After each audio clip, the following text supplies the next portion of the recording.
पत्रकार संघामार्फत रघुनाथजी बनसोडे, विष्णू आष्टीकर, अशोक हनवते, दीपक पाटील, वाघमारे आणि चाळा या सर्व ज्येष्ठ पत्रकार महोदयांनी गांधी चौक येथे असलेल्या कॉम्प्लेक्समधील जे अतिक्रमण करण्याचा प्रयत्न होता त्याच्या अनुषंगाने निवेदन दिलेलं आहे.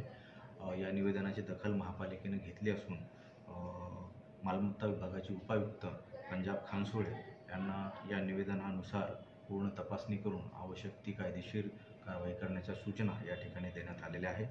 तसेच गांधी मार्केट येथील कॉम्प्लेक्सच्या अनुषंगानं काही समस्या देखील या पत्रकार बंधूंमार्फत उपस्थित करण्यात आलेल्या आहेत.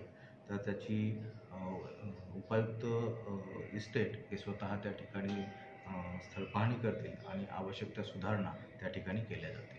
धन्यवाद.